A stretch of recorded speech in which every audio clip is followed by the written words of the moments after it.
Hello and welcome to today's episode of CCTV.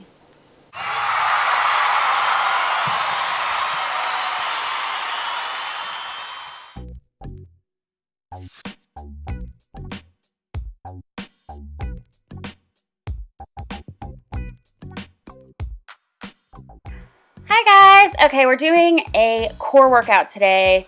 Easy at home. You can do it at home, you can do it at the gym. All you need is a stability ball and a dumbbell.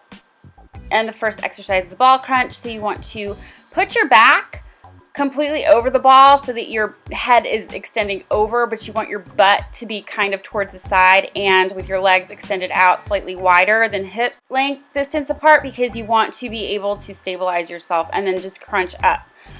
You don't want your head to be moving up. You want to be lifting your shoulders and everything off the ball. And I'm exhaling on the way up, inhaling on the way down. If you'll notice, I'm not really pushing my elbow forward, that my elbow's back. And my other hand is on my core so I can make sure that I'm working those muscles, being really conscious to squeeze, squeeze, squeeze at the very top of the exercise, exhaling as I get to the very, very top. There should be no air in your lungs. Your belly should be flat and really like sucking it in.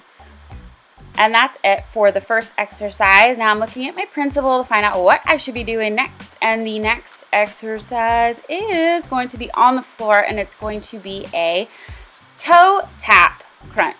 So what you want to do is get in a normal standard position, but you're going to want to lift one leg at a time and then bring the other one up to join it with kind of a beating motion at the top.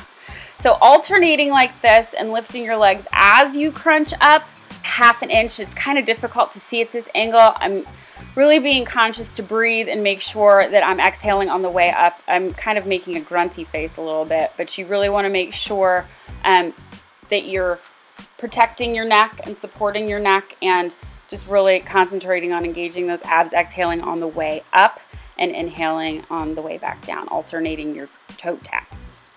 So the next exercise is heels to heaven. You stay on the ground, put your arms down slightly wider than shoulder width apart to kind of support yourself, and you just want to push your heels to heaven. This exercise is awesome because it's targeting the lower abs, lower core muscles, which is the troublesome muffin top area. If you'll notice, to add some extra benefit to this, I'm slightly extending my legs out.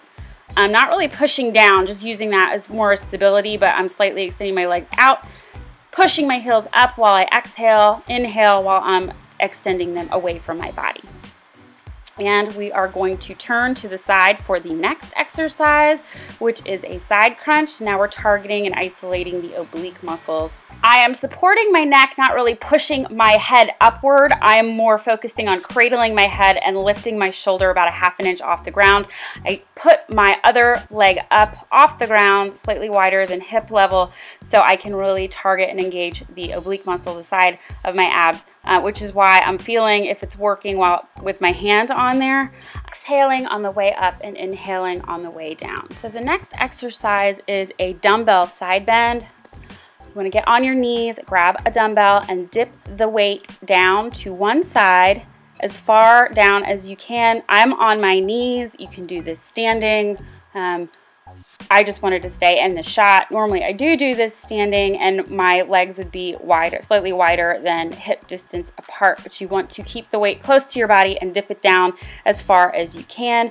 Because I'm on my knees, I'm doing my best to just kind of tap it on the floor and bring it back up, which is great. And if you're doing this at the gym, you would want to be on a padded surface, like a yoga mat, for example. My carpet is extra squishy, which is why I'm standing there. I'm kind of taking advantage of that. I don't want to stand up. So a lot of people do this exercise with a dumbbell in each hand, but if you only use one, you don't have that counterweight, and you can really target your obliques that way. The last exercise is an overhead pendulum. You want to have a slightly wider stance. Lift the weight directly overhead and move it from side to side, slightly over your knee, and you're just going to move it from side to side, engaging your core, keeping your abs sucked in really tight, and making sure that your abs are the only thing making the weight move. You don't want to swing the weight or rock the weight. You really want to just make sure you're targeting and tightening your abs. Swinging the weight or rocking the weight, using the momentum overhead to move the weight won't really engage your core as much as possible. So really make sure that you can feel and are engaging your core. And that's it. That was the end of one full set, which is why I'm doing a little happy dance. Doing 3 full sets will complete your workout. If you want a principal copy of this workout, hop on over to the link below to get your copy. And if you don't want to miss next week's episode, please subscribe now because I make a new video every Thursday. I will see you next time, same place right here every Thursday. Bye.